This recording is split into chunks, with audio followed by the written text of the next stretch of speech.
लोकसभा के राजधानी दिल्ली के पैटर्न को अगर हम देखें तो यहां पर वास्तव में लोकसभा में क्या इसका फायदा मिलेगा। हालांकि टीवी स्क्रीन पर हम दिखा रहे हैं सहानुभूति वोट, हाँ लोग मान रहे हैं 52% तक मिल सकते हैं और 39% लोग नहीं मान रहे हैं। लेकिन शराब घोटाले में केजरीवाल की गिरफ्तारी को लेकर विपक्षी दलों की ओर से बड़ा डिस्कोर्स ये पेश किया जा रहा है कि ये चुनावी कार्रवाई है, जैसा कि आप सुन भी रहे हैं, मतलब ईडी के इस एक्शन का इलेक्शन से सीधा कनेक्शन है। लेकिन क्या दिल्ली वालों पर इसका असर पड़ता है?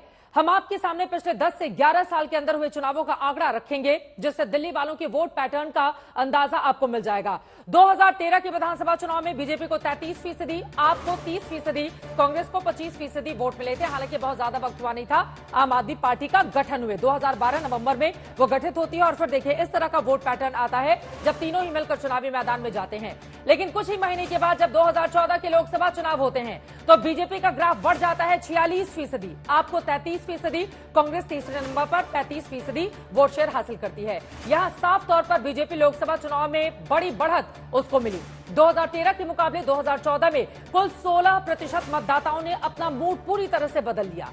ये आंकड़े आपके सामने हैं। उसके बाद 2015 के विधानसभा चुनाव में बीजेपी का वोट शेयर घटकर 32% रह जाता है, जबकि आम आदमी का वोट शेयर बढ़कर 54% हो जाता है। कांग्रेस का वोट शेयर और गिर जाता है, 10% पर आकर ठहर जाता है। अन्य में भी 2% की गिरावट दर्ज की गई। इस बार 2014 के मुकाबले देखें तो 21% मतदाताओं ने अलग पैटर्न पर वोट किया, जिसमें 14% ने लोकसभा चुनाव में बीजेपी को और विधानसभा चुनाव में आम आदमी पार्टी को चुना। फिर आपके सामने रखते हैं 2019 के लोकसभा चुनाव के आंकड़े, जिसमें बीजेपी का वोट शेयर बढ़कर 57% हो गया और जितनी भी सीटें हैं हर जगह 50% से ज्यादा वोट शेयर उसको राजधानी दिल्ली की 7 सीटों पर मिलती है। यहां तक कि कांग्रेस का वोट शेयर भी उछलकर 23% तक पहुंच गया, लेकिन आपका वोट शेयर काफी घटकर 18% रह गया था। इस बार 2015 के मुकाबले 2019 में कुल 38% मतदाताओं ने अपनी प्राथमिकता बदल दी, जिनमें से 25% ने लोकसभा में बीजेपी और 13% ने कांग्रेस पार्टी को चुना था। हालांकि इस बार आम आदमी पार्टी और कांग्रेस पार्टी एक साथ चुनावी मैदान में है। सहानुभूति फैक्टर क्या काम करेगा अरविंद केजरीवाल के लिए, यह बड़ा सवाल बना हुआ है। लेकिन लोकसभा में एक तरफ जहां नरेंद्र मोदी का चेहरा सामने आ जाता है तो फिर दिल्ली वालों का मूड पूरी तरह से बीजेपी के पक्ष में चला जाता है, जबकि विधानसभा में आप देखेंगे तो वही परिस्थिति अरविंद केजरीवाल मुख्यमंत्री के लिए बनती हुई पिछले 10-11 सालों का आंकड़ा हमने आपके सामने रखा है। सुधांशु त्रिवेदी जी, सीधे आपके पास आते हुए, दिल्ली वालों का वोट पैटर्न तो हमने बता दिया, लोकसभा में आपके लिए, विधानसभा में आम आदमी पार्टी के लिए, लेकिन इस बार आम आदमी पार्टी और कांग्रेस पार्टी दोनों साथ साथ है। सुधांशु त्रिवेदी जी,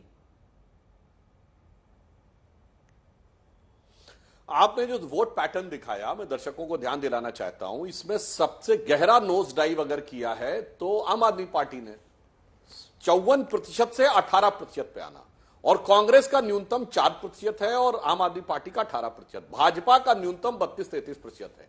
यानी जो हमारा कोर बेस है वो 32-33% है, 39 और फिर 57। इनका कोर बेस, इसका मतलब 18% और कांग्रेस का 4% है। अब ये जो वोट दूसरी तरफ जाता है, कोर बेस के बियॉन्ड ले जाने में एक बहुत बड़ी चुनौती यह है कि दिल्ली में चुनाव छठे चरण में है 25 मई को, यानी आज से तकरीबन 2 महीने बाद।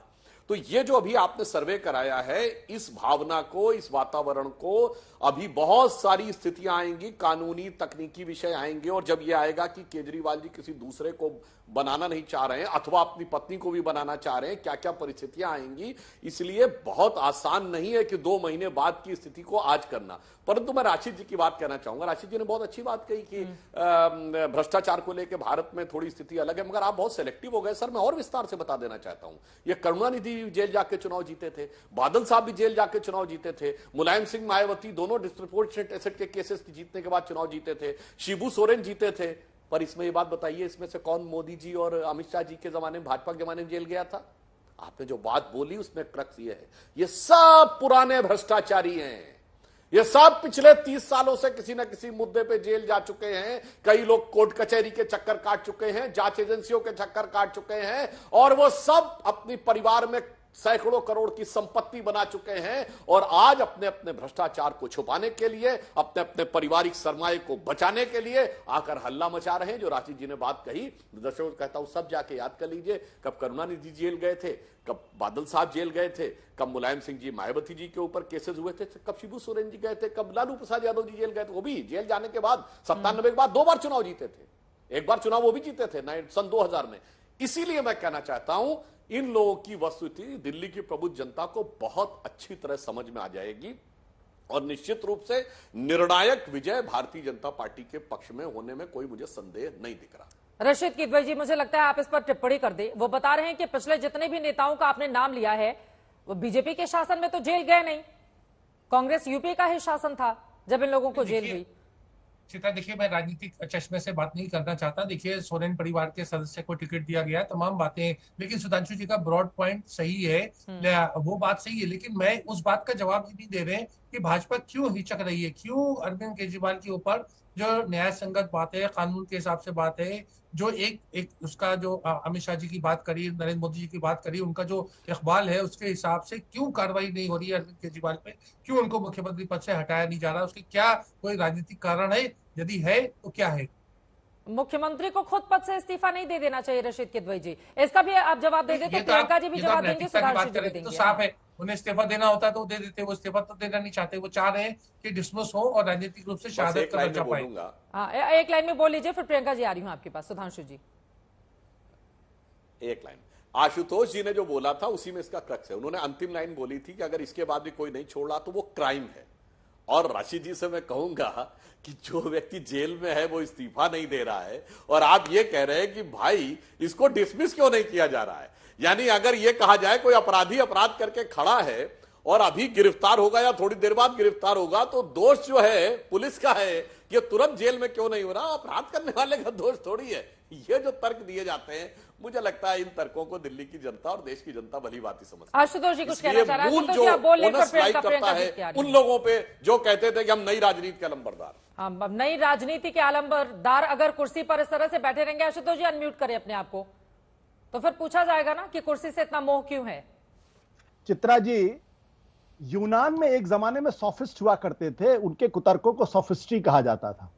अब आप ये समझ लीजिए कि कहीं मर्डर हो जाए और पुलिस ना पकड़े तो पुलिस का एक्ट क्रिमिनल होगा या नहीं क्रिमिनल होगा। मैं जो कह रहा था, मैं ये कह रहा था कि सीधे सीधे संविधान की जो स्पिरिट है, जो आत्मा है, उसके साथ खिलवाड़ हो रहा और जिनकी जिम्मेदारी है उस संविधान को संवैधानिक बनाए रखने की, वो कह रहे मैं कदम नहीं लूंगा। क्यों? क्योंकि उनको इस बात का डर है कि अगर ऐसा कुछ कदम उठाया तो सहानुभूति आम आदमी पार्टी के साथ हो सकती है। अब आप आपको राजनीति पसंद है या फिर संविधान पसंद है? तो भारतीय जनता पार्टी ने सुधांशु जी के हिसाब से संविधान का अपमान होने देना चाहिए, क्योंकि उससे उनको राजनीतिक घाटा ना लगे। अब ये जो पॉलिटिक्स है, हाँ, इस पॉलिटिक्स की वजह से ही दिल्ली के लोग इस बात को समझ रहे हैं, हाँ, कि इसमें बराबर के अपराधी दोनों हैं, हाँ, चाहे भारतीय जनता पार्टी को ले लीजिए चाहे आम आदमी पार्टी को ले लीजिए, दोनों का संविधान से कोई लेना देना नहीं। सहानुभूति वोटर ना उधर चला जाए अरविंद केजरीवाल की ओर। मान्यवर, देखिए मैं विनम्रता से कहूंगा आशुतोष जी, कुतर्क इसे कहते हैं जो आपने कहने का प्रयास किया। भाई जब दिल्ली के लिए करने की बात आती, जो दिल्ली की जनता का प्रतिनिधि मैं हूं, केजरीवाल जी कहते थे वाह, यानी सारी नैतिकता उनकी है दिल्ली वालों के प्रति।